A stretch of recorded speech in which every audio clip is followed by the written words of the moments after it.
Success क्या है? Failure के बाद का नया चैप्टर। और रिस्क है तो इश्क है।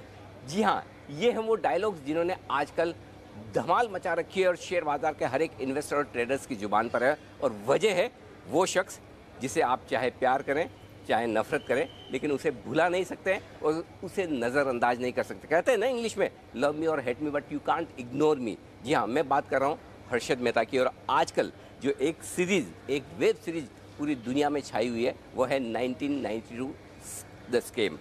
और इस पूरे किरदार को जीने वाले ये हैं हमारे साथ प्रतीक गांधी। प्रतीक, बहुत बहुत स्वागत है आपका। और जैसा कि आपका सबसे फेमस डायलॉग और पहला एपिसोड आपकी सीरीज़ का कि रिस्क है तो इश्क है, आपके लिए भी बड़ी रिस्क रही होगी और ज़िंदगी में काफ़ी रिस्क लिए आपने। बहुत सारे रिस्क लिए मैंने ज़िंदगी में। मैं खुद इंजीनियर हूँ, वहाँ से रिस्क लेके अच्छी खासी कॉर्पोरेट जॉब छोड़ के फुल टाइम एक्टर बनना बहुत बड़ा रिस्क था, वो भी लिया। ऐसे छोटे मोटे बहुत सारे रिस्क लिए मैंने। बिल्कुल। लेकिन आई एम श्योर कि इस रिस्क में आपको सबसे ज़्यादा मज़ा आया होगा अब तक जितने लिए, कि एक ऐसा चैलेंजिंग रोल जिसे पता नहीं लोग पसंद करेंगे नहीं करेंगे, लोगों को कैसा लगेगा। इसको जब ये प्रपोजल सामने आया तो क्या सोचा आपने? बहुत इंटरेस्टिंग बात मेरे लिए ये थी कि ऐसे किरदार को जीना, ऐसे किरदार को स्क्रीन पे वापस ज़िंदा करना, जिसके इर्द गिर्द बहुत सारी बातें हैं, बहुत सारी कहानियाँ हैं। बहुत सारे लोग उन्हें प्यार करते थे, बहुत सारे लोग उनसे गुस्सा थे, बहुत सारे लोग उनको विलन मानते थे। तो ऐसे कॉम्प्लेक्स किरदार को पेश करना एक एक्टर के लिए बहुत बड़ी चैलेंज होती है, उसी का मज़ा था। और जिन लोगों ने हर्षद मेहता को देखा है वो कहते हैं कि ऐसा लगा कि वापस हर्षद मेहता ही अपनी किरदार को जी रहे हैं जिस तरह से आपने जिया। लेकिन कभी कभी आपको ऐसा नहीं लगा कि कहीं कुछ ऐसा ना हो जाए कि लोग ये सोचने लगे कि मैं एक किरदार को बहुत ग्लोरीफाई कर रहा हूँ या उसकी काफ़ी मतलब यूँ कहूँ कि उसे बड़ा बनाने की कोशिश कर रहा हूँ? क्या कभी ऐसी फीलिंग आई? नहीं, हमने इस बात पे बहुत जोर दिया था, बहुत सोचा था और बहुत सोच समझ के ये निर्णय लिया था कि हम ना इसे हीरो बनाएंगे ना विलन बनाएंगे। हम इसे एक इंसान के तौर पे स्क्रीन पे वापस जिंदा करेंगे, ताकि जिस किसी सिचुएशन में उन्होंने जिस तरह के निर्णय लिए उससे फिर ज़िंदगी में आगे जो हुआ वो हुआ। तो हम इसे सिर्फ एक इंसान बनाना चाहते थे और वही उसी की बात बताना चाहते थे। क्योंकि लोग सोचते कि कुछ लोग जिन्होंने वाकई में हर्षद मेहता का समय देखा और उन्होंने बड़ा पैसा बनाया, उसे हीरो मानते हैं। और कुछ लोग जिनके शायद पैसे डूबे भी होंगे जब बाजार तेज़ी से गिरा, तो उन्हें विलेन मानते हैं। लेकिन इस पूरी वेब सीरीज़ को देखने के बाद लगता है कि शायद वो इतने बुरे इंसान नहीं थे जितने दिख रहे हैं। क्या ये सही है? मैं भी यही मानता हूँ, क्योंकि जब ये 92 में जब हुआ था तब तो मैं बहुत छोटा था, मैं स्कूल में था। तो बहुत फेंट सी कुछ मेमोरी है मेरे ध्यान में जब मुझे पता चला कि ऐसा कुछ हुआ है और सब हिल गया है। वैसे भी मुझे फाइनेंशियल मार्केट कभी इतना समझ में आया नहीं था, मैं तो इंजीनियर हूँ, तो वैसे ही फाइनेंशियल वर्ल्ड से लेना देना था नहीं। पर ये जो आपने बात कही वो कहीं ना कहीं सच है, क्योंकि मुझे भी ऐसा लगता था कि यार कहीं ना कहीं तो ऐसा नहीं है कि इंसान 100% गलत है या 100% सही है। तो और जब ये 1992 में हुआ तब मैं मेरे सीए फाइनल का एग्ज़ाम दे रहा था और तब मैंने बड़े नज़दीकी से ये पूरा देखा। 89 से 92 के समय में जब मैं सीए कर रहा था और तब ये सब कुछ हो रहा था और हमारा फाइनेंशियल मार्केट के साथ कनेक्शन था, तो वो यादें मेरे जहन में भी अभी भी ताज़ा हैं। लेकिन एक चीज़ जो इस सीरीज़ को देखकर समझ में आती है वो ये कि आप अगर अच्छा सीखना चाहें तो बहुत कुछ अच्छा है कि किस तरह से आप हिम्मत रख के कुछ बढ़िया काम कर सकते हैं, और गलत सीखना चाहें तो बहुत सारे शॉर्टकट्स भी हैं जी। तो आप क्या कहेंगे दर्शकों को, क्या सीखा जाए और कैसे सीखा जाए? मतलब बहुत सही बात है ये कि दादी नानी जो कहानियाँ कहती थी ना, वैसी वाली बात है कि उस कहानी में भी एक विलन होता है, एक हीरो होता है। आप विलन से भी कुछ सीखते हो कि ये नहीं करना है और हीरो से ये सीखते हो कि ये करना है। वैसी ही बात है इस पूरी सीरीज़ के बाद भी। तो जहाँ तक फाइनेंशियल वर्ल्ड की बात है, मैं तो बहुत छोटा सा एक ही चीज़ समझ गया कि लॉन्ग टर्म इन्वेस्टमेंट वाला जो सिस्टम है ना, वो सही है, वही करना चाहिए। मेरे जैसे लोगों को तो एटलीस्ट वही समझता है। बिल्कुल। अच्छा, फ़र्ज़ करें कि अगर आपको मौका मिले हर्षद मेहता से एक सवाल पूछना हो आपको, तो ऐसा क्या सवाल पूछेंगे? आपने जो उनका किरदार निभाया, उनकी ज़िंदगी को जिया है, तो एक कोई ऐसा सवाल जो आपको लगता है कि मुझे हर्षद से पूछ के ही ये जवाब लेना है? अगर ये सवाल मुझे पूछना है तो मतलब मैं तो एक ही सवाल पूछूंगा कि कहाँ कहाँ इन्वेस्ट करना चाहिए।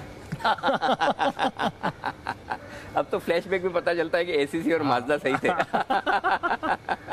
बिल्कुल। लेकिन अच्छा, एक चीज़ आप जो सीखना चाहते हैं उनसे कि हाँ ये चीज़ें जो सीखने लायक है। सबसे बड़ी बात उनकी मुझे बहुत पसंद आई, जो किरदार करते करते मैं समझ पाया हूँ कि रिस्क लेने का तो जज्बा था ना, वो बहुत सही था। मतलब और वो कहीं भी किसी से भी मिलने से, बात करने से, कोई नई चीज़ ट्राई करने में कभी उनको कोई झिझक नहीं हुई। तो वो एक मुझे मार्केट का तो फंडा ही वो है कि रिस्क तो मतलब आप हर सेकंड में यहाँ तो लोग रिस्क लेते हैं। एब्सोल्युटली। और मतलब वही फाइनेंशियल वर्ल्ड का आई गेस रिस्क एक ही बहुत बड़ा इनपुट ऐसा है जिससे ये पूरी दुनिया चल रही है। बिल्कुल। और एक चीज़ ऐसी जो आपको लगता है ना ये मैं ज़िंदगी में कभी नहीं करूँगा, जो हर्षद मेहता ने की है, ये नहीं करनी चाहिए और ये नहीं करना चाहिए किसी को भी। मुझे लगता है एक चीज़ जो शायद वो कर लेते तो बहुत अच्छा ये होता कि कब रुक जाना है वो समझ लेना चाहिए इंसान को। हाँ, कब रुक जाना है। हाँ, कहीं कहीं तो एंड होना चाहिए, कहीं तो रुकना है। तो मतलब वो सही टाइम पे अगर रुक जाओ तो लाइफ सेट हो जाए। सिस्टम को इस्तेमाल करने की भी एक लिमिट है, उस लिमिट के बाहर मतलब ठीक बात है। अच्छा, आपने जब ये सीरीज़ की तो जाहिर सी बात है कि मार्केट को तो गोल कर पी लिया होगा, एकदम पूरा मतलब जिया होगा अच्छे से।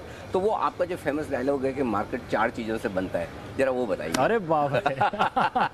खैर अभी मुझे पूरा डायलॉग याद नहीं होगा, पर मार्केट 4 चीज़ों से बनता है सब। वो उसमें एक इनसाइडर ट्रेडिंग भी था। मैं बता दूं आपको। हाँ जी। टिप्स, इनसाइडर ट्रेडिंग, रिसर्च और रिस्क है। रिस्क, उसमें थोड़ा रिस्क का तड़का मिला दिया जाए। सो एक तो टिप्स है जिसे कुछ लोग इनसाइडर ट्रेडिंग के तौर पे भी यूज़ करते हैं, और कुछ है मार्केट रिसर्च का टिप है। फिर मार्केट रिसर्च है जो कि कंपनी का पूरा बही खाता लेके कंपनी कहाँ जा रही है, क्या नया हो रहा है, उस सब से रिसर्च करते हैं। और फिर आखिरकार एक मेन चीज़ रिस्क तो है ही है। एब्सोल्युटली। और रिस्क है तो इश्क है, ये तो आप आए गए सब जानते हैं। लेकिन ये बताइए कि ये शुरुआत में जो आपने पहला एपिसोड रखा इस सीरीज़ का, उसका टाइटल ही यही रखा, और ये टाइटल बहुत कैची है और बहुत लोगों को पसंद आ रहा है। इसके पीछे क्या थॉट था? इसके पीछे थॉट आई गेस मुझसे बेहतर जवाब शायद हमारे राइटर और डायरेक्टर दे पाएंगे, पर मेरी जितनी उनसे बात हुई थी, इसके पीछे का सबसे बड़ा रीज़न ये था कि वहाँ से जो उनकी जर्नी शुरू हुई, चौल में रहने वाला एक लोअर मिडिल क्लास का बंदा जिन्होंने सोचा कि मैं इस दुनिया का हिस्सा बनूंगा, जो कि कभी ऐसा होता था कि सिर्फ ब्लेज़र और टाई वाले लोगों के अलावा कोई शायद उसका हिस्सा नहीं बन पाता था, या बहुत दूर की बात लगती थी। तो वो एक रिस्क लेके एक ऐसी दुनिया में घुसे जहाँ पर उनकी जगह कभी थी नहीं शायद, और वहाँ जाके जगह बनाई।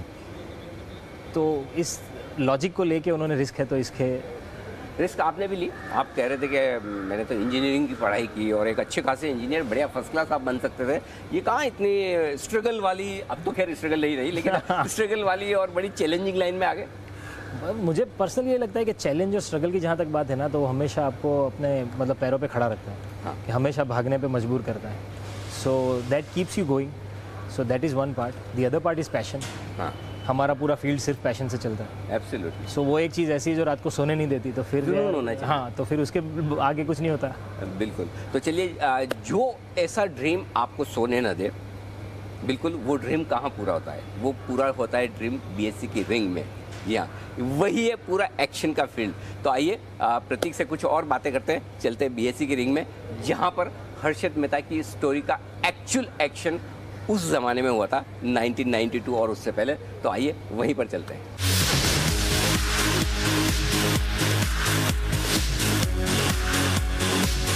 बहुत कम मूवीज़ या फिर वेब सीरीज ऐसी होती कि जिसे आप देखना शुरू करें तो बस फिर जब तक ख़त्म ना हो आपको चैन ना आए, पूरी ख़त्म करके ही आप उठें। जी हाँ, ऐसी ही एक सीरीज जो इस वक्त पूरी देश और दुनिया में धूम मचा रही है, 1992 स्कैम की हर्षद मेहता की स्टोरी, और उनका किरदार निभा रहे हैं प्रतीक गांधी। प्रतीक हमारे साथ हैं, और ये वो जगह है जहाँ पर पूरा का पूरा एक्शन हुआ था उस ज़माने में, जब ये सीरीज़ की स्टोरी बन रही थी, लोग जी रहे थे इसको, और अब ये स्टोरी आपके सामने वेब सीरीज़ के तौर पर आई है। और प्रतीक, जब आपका इंटरव्यू करने का मैंने सोचा तो एक डायलॉग मैंने ज़रूर याद किया था। उसमें कहा था कि मेरा इंटरव्यू करने के पहले मुझे जान लेना, क्या है कि जान लोगे तो मान लोगे। तो मैंने थोड़ा बहुत आपके बारे में जानने की कोशिश की कि आपने बड़ी पढ़ाई की है, इंजीनियरिंग की है, उसके बाद कॉर्पोरेट वर्ल्ड में काम किया है, और फिर जोश में आप एक्टिंग वाले फील्ड में भी आ गए। ये बताइए, ये एक्सपीरियंस जो इस मूवी करने का, जो जुड़ाव आपका फाइनेंशियल मार्केट से और स्टॉक मार्केट की समझ के साथ हुआ, क्या सीखा इस सीरीज़ में आपने अपने फाइनेंस के बारे में, इन्वेस्टमेंट्स के बारे में, पैसा बचाने और कमाने के बारे में? बहुत सिंपल सी चीज़ें हैं। मेरे एक सीनियर ने मुझे कभी बताया था कि अपने इन्वेस्टमेंट को हमेशा अपने खर्चे के जैसे ट्रीट करना। कि साल महीने का जो खर्चा आप बनाते हो ना, उसमें इन्वेस्टमेंट का भी एक हेडलाइन होना चाहिए, और जहाँ पर कुछ पैसे जाने चाहिए तभी पैसा कुछ बचा पाओगे। तो तब तो छोटी जॉब थी, छोटी सैलरी थी, तो छोटा छोटा करते करते ऐसा कुछ बचाए थे। बाकी जहाँ तक इस सीरीज़ का और ये सब फाइनेंशियल वर्ल्ड को इतना करीब से पहली बार देखा मैंने, जब मैंने इस किरदार के लिए तैयारी की। बहुत कुछ जानने जैसा है। अब तक तो मैंने कभी इन्वेस्ट नहीं किया। अच्छा। कभी स्टॉक में कुछ मैंने कभी इसमें कोई इन्वेस्टमेंट नहीं की, पर ये सीरीज़ करने के बाद, रिसर्च करने के बाद एक चीज़ ज़रूर समझ पाया हूँ कि बहुत इंटरेस्टिंग वर्ल्ड है जो, और मुझे इसके बारे में जानना है। तो और इसी में आपने कहा था ना, ये एक इतना बड़ा कुआं है कि पूरे देश की पैसे की प्यास बुझा सकता है। तो फिर इस सीरीज़ के बाद एक्टिंग की और पैसा कमाने की कितनी प्यास आपकी बुझी है, या प्यास और भड़क चुकी है? अभी ये मतलब ये तो शुरुआत हुई है अब तो मेरी, तो ये तो प्यास और बढ़ी है, और दिल मांगे मोर जैसा हिसाब हो गया अब तो। मतलब ऐसे जितने अच्छे किरदार करने मिले हैं, ऐसी कोई नई स्टोरीज़ को लोगों के सामने लाने का मौका मिले, तो मैं वो हर एक चीज़ करना चाहूँगा। ऐसा कोई कलाकार, ऐसा कोई किरदार जिसे देखकर आपको लगता हो कि इसने मेरी ज़िंदगी बदल दी, या मैं करना चाहता था या करना चाहता हूँ, ऐसा कुछ, ऐसा एक्सपीरियंस? अब तक मैंने बहुत सारा थिएटर किया है, तो थिएटर में मैंने बहुत सारे बायोपिक कैरेक्टर्स भी किए हैं। उसमें से कुछ कैरेक्टर्स ऐसे जो मैंने थिएटर में किए, जहाँ से मैं आया था, तो उसकी वजह से आई गेस मेरा एज एन एक्टर मैं अपने आप को एक बेहतर एक्टर बना पाया, जो मोनोलॉग्स मैंने किए। बाकी आगे चल के जो मैं करना चाहता हूँ हिंदी फिल्म जगत में, या फिर वेब सीरीज़ के जगत में, या किसी भी भाषा की फिल्म में, तो मुझे बायोपिक कैरेक्टर्स ज़्यादा पसंद आते हैं। अच्छा। दूसरों का किरदार को जीना। हाँ। और ये बड़ा मुश्किल काम है, क्योंकि जब आप ये करते हैं तो लोग जज करते हैं। और मैं कई सारे ऐसे लोगों से बात कर रहा था कि जिन्होंने वो 1992 से पहले का समय देखा और उस पूरे युग को जिया है, वो काफ़ी कोरिलेट करने की कोशिश कर भी रहे हैं। कुछ कैरेक्टर्स उन्हें बिल्कुल ज़िंदगी के करीब लगे, कुछ कैरेक्टर्स में जाहिर सी बात है कि जब आप फिल्म बनाते हो कुछ थोड़ा फिक्शनाइज करना पड़ता है ताकि थोड़ा अच्छा भी लगे या थोड़ा हट कर लगे। लेकिन मैंने सुना है कि आप क्योंकि बेसिकली गुजराती हैं और एक्टर तो है ही, इतना बढ़िया आप थिएटर करते हैं, मैंने सुना बड़े अच्छे डायलॉग्स बोलते हैं आप, हिंदी फिल्मों के डायलॉग गुजराती में। तो एक सैंपल हो जाए जरा, हम भी देखें कि किस तरह से प्रति डायलॉग्स को कन्वर्ट करते हैं गुजराती में। हाँ, मतलब एक्चुअली ये बहुत इंटरेस्टिंग चीज़ है कि भाषा का जैसे लिखने पढ़ने का जो व्याकरण होता है ना, वैसे उसको परफॉर्म करने का भी एक अलग ग्रामर है। तो डायलॉग हम लिटरल ट्रांसलेशन नहीं करके उसका एक जिस्ट पकड़ के फिर उसको बनाते हैं। हम लोग तो मस्ती मस्ती में भी ऐसा बहुत करते थे। अभी तो कोई एक भी डायलॉग आप बताइए, मैं उसका ट्रांसलेशन करता हूँ। रिश्ते में तो हम तुम्हारे बाप लगते हैं, नाम शहंशाह। अरे बाप रे। तो संबंध तो बापनों से, नाम शहंशाह से। वाह, क्या बात है। डॉन के दुश्मनों की सबसे बड़ी गलती है कि वो डॉन के दुश्मन है। ડોનના દુશ્મનોની સૌથી મોટો પ્રોબ્લેમ એ છે કે એ લોકો મારા દુશ્મન છે। क्या बात है, वाह। मतलब अगर किसी को रीमेक करने की इच्छा हो जाए कि गुजराती में अगर आपको कोई सुपर हिट हिंदी मूवीज की, क्योंकि साउथ से हिंदी में तो बनते हुए हमने बहुत देखी है। हाँ, गुजराती से हिंदी अभी तक बनी नहीं। या यू राइट, बिल्कुल। लेकिन प्रतीक, मैं आपसे कुछ है ना इंटरेस्टिंग सवाल पूछना चाहता हूँ और उसके आप जवाब दें जी। और वो आपकी इस पूरी वेब सीरीज के डायलॉग से जुड़े हैं। ओहो। हाँ, तो मैं पहले आपको डायलॉग का हिंट दूंगा जी। आपको डायलॉग भी बोलना है और डायलॉग बोलने के बाद उस सवाल का जवाब देना है। जैसे मतलब फॉर एग्जांपल आप जैसे सबसे ज़्यादा फेमस तो आपका डायलॉग यही है, रिस्क है तो इश्क, रिस्क है तो इश्क। ठीक है, तो इसका जवाब पहले तो आपको डायलॉग बोलना है और उसके बाद जवाब देना है कि अगर इश्क है तो पहले आप डायलॉग बोलें। रिस्क है तो इश्क है, और इश्क है तो, और इश्क है तो हम जिंदा है। मुझे लगा इश्क है तो सबसे बड़ी रिस्क है। चलिए, बहुत बढ़िया। एक बड़ा इंटरेस्टिंग डायलॉग है, आपने कहा कि अगर जेब में पैसे हो तो शनि भी क्या बिगाड़ लेगा, जरा वो डायलॉग सुना है। जब जेब में मनी हो तो कुंडली में शनि होने से कोई फर्क नहीं पड़ता, ये मेरी फिलॉसफी है। बिल्कुल। और अगर आपकी जेब में, यानी कि प्रतीक की जेब में हर्षद मेहता जितना पैसा हो जाए तो आप क्या करेंगे? ओहो, तो मैं क्या क्या कर लेता। मतलब पहले तो मतलब अच्छा बड़ा घर ले लेता, फिर शायद मैं कोई बिजनेस भी कर लेता, मैं बहुत कुछ करता। मुझे लगता है ये इसके लिए मुझे आपके पास आना पड़ेगा कि मैं इसको फिर और कैसे मैनेज करूँ, आप ही सिखा पाएंगे। बिल्कुल, हम तो चाहते हैं कि, और हमारी शुभकामनाएं कि आप उतना कमाएं, उससे ज़्यादा कमाएं और वो एब्सोल्यूट नंबर में वो वाला ना कमाए जो अर्शद मेहता ने 92 में कमाया था, वो अब बहुत छोटा लगता है। तो आज के ज़माने से उसको इंडेक्सेशन बेनिफिट्स के साथ उतना कमाए और फिर ज़रूर हम आपकी मदद करें। देखिए यही चीज़ है ना कि जैसे पैसा आता है ना तो फिर आप जैसे एक्सपर्ट की ज़रूरत पड़ती है कि करना क्या है। एब्सोल्युटली, बिल्कुल। अच्छा, गलती कर जाता है, जरा वो इमोशंस में इंसान हमेशा गलती करता है। और आपने कभी कोई ऐसी गलती की इमोशन में आकर? इमोशन में आके, हाँ इमोशन में आके बहुत सारी गलती कर ली, मतलब छोटी छोटी गलतियां तो बहुत ही की हैं। एक बार इमोशन में आके सेकंड हैंड बाइक खरीद ली थी। अच्छा। और वो फिर कभी चली नहीं तो मतलब बिल्कुल। अच्छा, आपका फेवरेट सब्जेक्ट जो आपने बताया इस वेब सीरीज में कि प्रॉफिट है ना, तो और इस सीरीज में ना मुझे एक चीज़ बहुत इंटरेस्टिंग लगी, जो आप लाला बोलते हैं ना, लाला। हाँ, वो मैंने कोशिश की, मेरे से हुआ नहीं कभी। वो तो मुझे मतलब सबसे ज़्यादा मुझे अगर कोई पसंद आया तो ये आपका बोलने का अंदाज। तो पहले से ये डायलॉग सुनाए आप। लाला ओल्ड स्कूल हो या न्यू स्कूल, हर एक स्कूल में एक सब्जेक्ट कंपलसरी होता है, प्रॉफिट, और वो मेरा फेवरेट सब्जेक्ट है। आपका फेवरेट सब्जेक्ट प्रॉफिट, और स्कूल में आपका फेवरेट सब्जेक्ट कौन सा था? स्कूल में मेरा फेवरेट सब्जेक्ट होता था मैथ्स। मैथ्स? अरे वाह, जिससे लोग ज़्यादातर डरते हैं। हाँ, मुझे बहुत मज़ा आता था मैथ्स में। तभी इंजीनियरिंग कर पाए। बिल्कुल, ओके। एक और डायलॉग जो जेब में लाइटर ज़रूर रखता हूँ, जरा वो सुनाइए। मैं सिगरेट नहीं पीता पर जेब में लाइटर ज़रूर रखता हूँ, धमाका करने के लिए। प्रतीक ने कब धमाके किए, कौन से धमाके किए, जरा 2-4 धमाके आपके बताइए। मेरे 2-4 धमाकों में तो स्कूल में ऐसे छोटे मोटे बहुत धमाके किए थे, पर क्योंकि मेरे पिताजी उसी स्कूल में टीचर थे तो मतलब सबसे बड़ी टेंशन ये होती थी कि पकड़े नहीं जाना है। धमाका भी करना है, धमाका भी करना है, बचकर भी निकलना है। तो वो एक मतलब हर बार जब ग्रुप में मस्ती होती थी तो जुड़ जाते थे और फिर शांति से साइड पे चले जाते थे कि ग्रुप को पकड़ो, मैंने कुछ नहीं किया। इस सीरीज के बाद नेक्स्ट क्या, अब क्या, इसके बाद अब कैसे ज़िंदगी बदल रही, क्या कुछ नया हो रहा है आपकी लाइफ में? ये जो सीरीज़ हुई है वो मेरी ज़िंदगी का बहुत बड़ा माइलस्टोन बन चुका है। इसके आगे लोगों का बतौर एक्टर मुझे देखने का नज़रिया भी बदल गया है। लोग थोड़ा और सीरियसली लेते हैं। इससे मेरा भी मेरे क्राफ्ट के प्रति एक जो फेथ था, एक ट्रस्ट था, वो भी बढ़ा है कि मैं जैसे करता हूँ, जैसे सोचता हूँ, शायद लोगों तक बात पहुँच रही है। तो वो भी एक विश्वास बढ़ा मेरा। पर अच्छे ऑफर्स आ रहे हैं, अच्छी फिल्म्स, वेब सीरीज़। अभी पहले जब ऐसा होता था कि यार कुछ नहीं है उसमें से सिलेक्ट करना था, अब 4-5 ऑप्शन में से एक सिलेक्ट करना है, तो it's a better position. Absolutely. और एक मौका आपको मिलेगा, कोई बड़ा धमाका करना है, एक विश दे दी जाए, ऊपर वाला कहेगा जाओ प्रतीक जो मर्जी आए कर डालो, क्या करेंगे?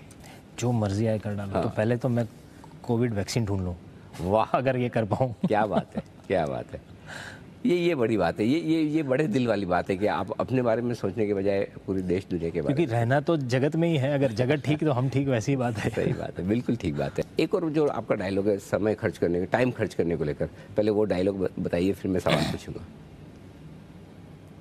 क्या अभी अपने पास खर्च लाला आज अपने पास टाइम के अलावा खर्च करने को है क्या? अगर ये खर्च नहीं किया तो हम खर्च हो जाएंगे। और अगर आपके पास बहुत टाइम है तो आप किसके साथ खर्च करना चाहेंगे? मैं मेरे परिवार के साथ खर्च करना चाहूँगा।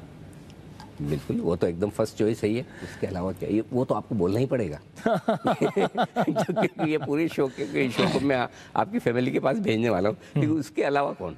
उसके अलावा मैं थिएटर करना चाहूँगा, बहुत सारा थिएटर करना चाहूँगा। वो आप कर रहे हैं? हाँ, कुछ ऐसी चीज़ चाहता हूँ जो हमें पता नहीं है, जो मैं अभी तक कर नहीं पाया। हाँ, वो जो आप क्या करना? तो मैं बहुत ट्रैवल करना चाहता हूँ। हाँ, मैं पहाड़ों में घूमना चाहता हूँ, जो मैं शायद अब तक कभी कर ही नहीं पाया। जो आपने कहा ना इस सीरीज में कि गुजरातियों के लिए धंधा धर्म से भी बड़ा होता है, वो डायलॉग बताएं। लाला, गुजरातियों के लिए धंधा धर्म से भी बड़ा होता है। और आपके लिए धंधे से बड़ा क्या है आपके लिए, या एक्टिंग से बड़ा क्या है? एक्टिंग से बड़ा मेरे लिए पैशन है। मतलब पैशन एक चीज़ ऐसी है जो मुझे बहुत सारी चीज़ों में पैशनेट फील होता है। मतलब मैं आपको अच्छा कंपेयरिंग करता देखूं, आपको अच्छे टिप्स देते हुए देखूं, तो मुझे लगता है कि यार ये चीज़ भी कर लेनी है, ये भी सीख लेना है। ओके, गजब, बहुत बढ़िया। अच्छा, एक वो बड़ा फेमस सा डायलॉग है, जलेबी फाफड़ा और लोचा लफड़ा वाला, वो डायलॉग बताइए जरा। लोचा लफड़ा और जलेबी फाफड़ा को गुजराती की लाइफ से कोई नहीं निकाल सकता। और प्रतीक की लाइफ में ऐसी 3 चीज़ें जो कोई नहीं निकाल सकता? मेरी लाइफ में 3 चीज़ें जो कोई नहीं निकाल सकता, सिर्फ खाने की बात करूँ तो घर की रोटी सब्जी और दाल। हाँ। और बाकी खाने से हटकर? खाने से हटकर, खाने से हटकर तो मेरी लाइफ में 3 चीज़ें जो बहुत इम्पोर्टेंट है, वो मेरा परिवार, मेरे दोस्त और मेरा पैशन। परिवार, दोस्त, पैशन। क्या बात। इतने में मतलब आराम से ज़िंदगी कट जाएगी। वाह, बहुत ही बढ़िया। और प्रॉफिट दिखता है तो हर इंसान झुकता है। प्रॉफिट दिखता है तो हर कोई झुकता है। हर कोई झुकता है, क्या बात है। आप किसके सामने झुकेंगे? हम तो मतलब ऊपर वाले के सामने ही झुकेंगे। क्योंकि बाकी सारी तो चक्कर उसी के हाथ में है। एक आपने बात कही थी कि ये ऐसा कुआं है जो पूरे देश की प्यास बुझा सकता है। क्या इस सीरीज को करने के बाद वाकई में आपको ऐसा लगता है कि स्टॉक मार्केट इन्वेस्टमेंट एक ऐसी चीज़ है जो गरीब से गरीब आदमी को भी अमीर बना सकती है अगर आप ढंग से तरीके से काम करें? मुझे लगता है कि ये इन्वेस्टमेंट, स्टॉक मार्केट, ये जो पूरा वर्ल्ड है ना, ये बहुत इंटरेस्टिंग दुनिया है। मतलब पहले ऐसा लगता था मुझे कि यार जब थोड़ा पैसा आ जाएगा, स्पेयर मनी होगा, तब जाके इन्वेस्ट करेंगे। पर यही पैसा आपको कमा के दे सकता है। तो वो जो एक डिसिप्लिन्ड इन्वेस्टमेंट है वो सीखने की ज़रूरत है। तो मुझे लगता है हाँ, ये है बहुत बड़ा कुआं है, ये दरिया है एक्चुअली। और इसी पर वो एक डायलॉग आप बता दीजिए कि सबसे बड़ा जोखिम? सबसे बड़ा जोखिम तो जोखिम ना लेने में है। इस मार्केट में सबसे बड़ा जोखिम ना लेने में है। उस पर मैं भी आपसे एक पूछना चाहता था जी कि जोखिम कम कैसे किया जाए, ये आप लोगों को सिखाते हैं, तो आप करते कैसे? नहीं, देखिए उसमें प्रतीक जी बहुत सिंपल है। जो आमतौर पर इन्वेस्टर्स और ट्रेडर्स ये करते हैं कि वो ये समझते हैं कि मेरी रिस्क मार्केट के मूवमेंट से कम हो जाए, कि मैं जैसा सोचूं वैसा ही बाजार हो, और वो कभी नहीं होने वाला है। You can never time the market, possible ही नहीं है। और जैसा मैं सोचूं वैसा बाजार हमेशा होगा, ऐसा पॉसिबल ही नहीं। तो आप बाजार को बदल नहीं सकते। हम हमारे व्यूअर्स को ये कहते हैं कि आप बाजार को मत बदलिए, अपने आप को बदलिए, बाजार के हिसाब से अपने आप को बदलिए। और अपने आप को बदलने का मतलब ये कि इंट्रोस्पेक्ट करिए, मेरी कितनी ताकत है रिस्क लेने की और मुझे कितनी कमाई करनी है। रिस्क और रिवॉर्ड दोनों साथ में चलते हैं। तो हम ये कहते हैं कि उसे बदलने की कोशिश मत करिए जो नहीं बदलने वाला है। अगर हमने अपने आप को बदल लिया और हमने अपने आप को पहचान लिया कि हमारी रिस्क लेने की ताकत कितनी है, तो फिर काम हो गया, फिर आपकी कमाई पक्की है। लेकिन होता है कि प्रॉब्लम ये कि लोगों को कुछ ही दिनों में करोड़पति बनना है। हाँ, वो तो मतलब शॉर्टकट तो हर एक आदमी ढूंढ रहा है। और मुझे पता है कि आप 39 साल के हो चुके हैं, अब जाकर आपने वो सक्सेस देखी है जिसके लिए आप शायद ख्वाब देख रहे होंगे। तो वक्त लगता है। और ये वही है, मतलब एक्चुअली पेशेंस मार्केट में भी मैंने जितना लोगों से, हम लोग जब इसकी तैयारी कर रहे थे, मैं किरदार के बारे में समझ रहा था, फाइनेंशियल वर्ल्ड के बारे में जब समझ रहा था, सो पेशेंस एक वर्ड ऐसा है जो सब ने बताया कि मार्केट में टिके रहना, पेशेंटली, सिस्टमेटिकली, डिसिप्लिन वे में आप अपने आप को मार्केट में बनाए रखें, इन्वेस्ट करते रहें, तब जाके आगे कुछ दिखेगा। तो फिर जो आपने वो डायलॉग बोला है इस सीरीज में, उस पर तो भरोसा न करें ना कि मुझे पापड़ बेलना नहीं है, सीधा तल के खाना है। और वो भी कांदा टमाटर के साथ मसाला पापड़। तो सबसे बड़ी लर्निंग आपकी इस सीरीज से रही है, और जो इन्वेस्टर्स जो देख रहे हैं इस पूरे शो को, उनको क्या मैसेज देंगे? मेरी सबसे बड़ी लर्निंग जो इस सीरीज़ से रही, वो मतलब एक बहुत नॉर्मल कॉमन मैन के तौर पे मैं जो समझा वो मैं बता रहा हूँ कि सपने देखना बुरी बात नहीं है, सपनों के पीछे मेहनत करना भी बुरी बात नहीं है। सिर्फ एक चीज़ का ध्यान रखना चाहिए कि कभी सपने के गुलाम बन के आप अपने पैशन को ग्रीड में बदलता हुआ देख लो। गलत ना करो। पैशन जैसे ग्रीड में बदल रहा है ना, उधर रुक जाओ। एक बहुत थिन लाइन है, और पता नहीं चलेगा, क्योंकि हम तो दौड़ रहे हैं ना, तो हमें तो पता ही नहीं चलेगा। तीसरा आदमी जो देख रहा है शायद वही देख पाएगा ये। तो ये ऐसे जो मतलब जैसे हर्षद मेहता की लाइफ में उनके भाई थे जो उनको बार बार टोक रहे थे, मैं सीरीज की बात कर रहा हूँ, तो बार बार उनको बता भी रहे थे कि इसके आगे मत जाना, अब रुक जाना, बहुत हो गया। पर क्योंकि आप दौड़ने में इतना मशरूफ हो कि आपको कुछ सुनाई नहीं दे रहा, कुछ दिखाई नहीं दे रहा। कभी आपको भी लगा कि हाँ, इस पॉइंट पर हर्षद मेहता को रुक जाना चाहिए? यार मुझे लगा, मुझे खुद लग रहा था कि मैं रोक लूं कि अभी मत करो यार, इसके आगे मत जाओ। चलिए, बढ़िया है। लेकिन एक चीज़ ज़रूर करना चाहूँगा प्रतीक, आपने जिस तरह से इस किरदार को जिया है वो ज़बरदस्त है। एक बार जो इस सीरीज़ के सामने बैठ जाए, देखना शुरू करे, तो सारे एपिसोड देखे बगैर उठ नहीं सकता। आपने हंसल मेहता जी ने जो काम किया वो ज़बरदस्त काबिल था। हमारे चारों राइटर्स, हंसल सर, सब के मतलब मैं ये कॉम्प्लीमेंट सबके बिहाफ में आपसे रिसीव कर रहा हूँ। बिल्कुल, और आपको पूरी टीम को बहुत बहुत बधाई। और सबसे बढ़िया बात है कि इस सीरीज़ को देखकर मैं दर्शकों को भी यही कहना चाहूँगा कि बहुत सारी चीज़ें अच्छी हैं, बहुत सारी चीज़ें ख़राब हैं। आपके ऊपर है, आप कैसे देखते हैं, कैसे लेते हैं। तो जो कुछ आप अगर अच्छा सीख पाएँ इस सीरीज़ से तो ज़रूर सीखें। और जो प्रतीक कह रहे हैं कि अपने पैशन को बनाएं, पैशन की चाह में, पैशन की राह में एक बड़ी थिन लाइन है लालच की और ग्रीड की, बस उसे पार न करें तो फिर आप ज़िंदगी में बहुत सक्सेसफुल होंगे। प्रतीक जी, बहुत बहुत शुक्रिया, धन्यवाद। और आपको आपकी आने वाली आगे मूवीज़ की और वेब सीरीज़ के लिए बहुत बहुत शुभकामनाएं। इसी बिजनेस से बातचीत करने के लिए बहुत बहुत शुक्रिया आपका। Thank you very much.